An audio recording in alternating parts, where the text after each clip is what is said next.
SSC exam প্রায় শেষ হতে চলেছে। এখন অনেকেরই মনে প্রশ্ন, এরপরে কি করা যায়?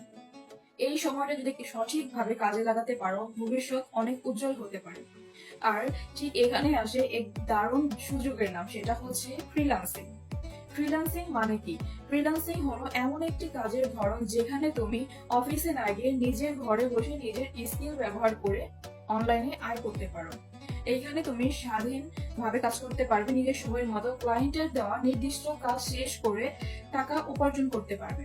কি কি কাজ করা যায়? ফ্রিল্যান্সিং মানে শুধু কোডিং নয়, এখানে অনেক ধরনের কাজ রয়েছে, যেমন graphics design, logo, banner, social media post, video editing ও অ্যানিমেশন, কন্টেন্ট লেখা, blog, article, copy writing, data entry ও virtual assistant, digital marketing, Facebook বা গুগল বিজ্ঞাপন, এসইও, ওয়েব ডেভেলপমেন্ট বা অ্যাপ ডেভেলপমেন্ট।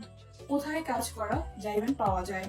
অনলাইনে কোনো মার্কেট প্লেস আছে যেখানে ফ্রিল্যান্সাররা কাজ করে আয় করেন, যেমন ফাইবার, আপওয়ার্ক.com, ফ্রিল্যান্সার.com। ফ্রিল্যান্সিং কেন শেখা উচিত? ছাত্র জীবনে উপার্জনের সুযোগ, স্কিল বাড়ানো যায়, চাকরির জন্য অপেক্ষা করতে হয় না, স্বাধীনভাবে কাজ করার সুবিধা, ঘরে বসে বৈদেশিক ক্লায়েন্টের সঙ্গে কাজের অভিজ্ঞতা।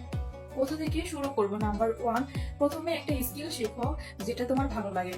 নাম্বার 2, অনলাইনে ইউটিউব বা ট্রেনিং সেন্টার থেকে শেখা শুরু করো। নাম্বার 3, প্র্যাকটিস করো, নিজের কাজের বর্ণনা তৈরি করো। নাম্বার 4, মার্কেট প্লেসে অ্যাকাউন্ট খুলে ছোট ছোট কাজের জন্য বিড করো। নাম্বার 5, ধৈর্য ধরো, শিখো এবং প্রতিদিন একটু একটু করে উন্নতি করো। ফ্রিল্যান্সিং শুধু আয়ের পথ নয়, এটা নিজের পায়ে দাঁড়ানোর, নিজের স্বপ্ন গড়ানোর একটি নতুন সুযোগ। তুমি চাইলেই এটা শুরু করতে পারো। শুধু আগ্রহ হচ্ছে নিজের উপর ডিপেন্ড করে এই জার্নিটি স্টার্ট করো। এখানে শিখতে বেশি কিছু লাগে না, শুধু দরকার নিজের উপর বিশ্বাস, আগ্রহ, জেদ আর ধৈর্য।